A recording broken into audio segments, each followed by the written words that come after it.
কিভাবে কবর জিয়ারত করব এবং আল্লাহর কাছে কিভাবে দৃঢ় তওবা করব। কবর জিয়ারত করার জন্য সালাম দিবেন, কবরে গিয়ে সালামুন আলাইকুম তারাকম মিনিন ওয়া ইন্না ইনশাআল্লাহু বিকুম লাহিকুন দোয়া পড়বেন এবং সেই সাথে মুর্দার জন্য সওয়াব পাঠানোর জন্য আরও যে সমস্ত উপায়গুলো আছে দান সাদকা করা মুর্দার তরফ থেকে সেগুলো করবেন। মাইয়াতের জন্য আল্লাহর কাছে দোয়া করবেন, ইস্তেগফার করবেন, আল্লাহুম্মা গফির লাহু ওয়ারহামহু ওয়াকরিমহু ওয়াহসিন নুজুলাহু ওয়াদখিলহুল ফিরদাউসাল আ'লা ওয়া নাক্কি মিনাদ দুনুবি ওয়াল খাতায়া কামা ইউনাক্কা সাওবুল আবিদি মিনাদ দানাস আল্লাহুম্মা আগসিলহু বিল মাই ওয়াস সালজি ওয়াল বারাদ। দীর্ঘ দোয়া মুর্দার জন্য রয়েছে, অর্থবহ চমৎকার দোয়া, সুন্নাহসম্মত দোয়াগুলো আপনি নিবেদন করতে পারেন আল্লাহর কাছে।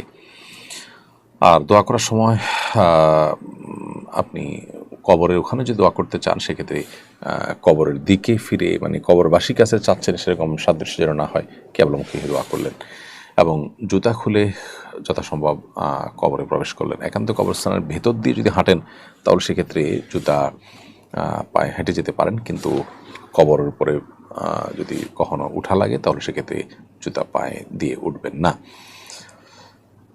এ হলো মোটামুটি কবর জিয়ারতের আদব এবং আল্লাহ তাআলার কাছে দৃঢ়ভাবে তওবা করার জন্য যেই অপরাধ, যে গুনাহ থেকে আমরা তওবা করছি সেই অপরাধে আর কখনো আমরা ফিরে যাব না সে মর্মে দৃঢ় সংকল্প করা এবং সেই সংকল্প ধরে রাখার চেষ্টা করা, এটি হলো দৃঢ় তওবা করা। আর তওবার ভাষ্য হিসাবে বা ইস্তেগফারের ভাষ্য হিসাবে সাইয়্যিদুল ইস্তেগফার সবচাইতে শ্রেষ্ঠ ইস্তেগফার, যেটা সাইয়্যিদুল ইস্তেগফার, যেটা রাসূল সাল্লাল্লাহু আলাইহি ওয়াসাল্লাম শিখিয়েছেন, আল্লাহুম্মা আনতা রাব্বি লা ইলাহা ইল্লা আনতা, শেষ পর্যন্ত এটা হলো সবচেয়ে উত্তম।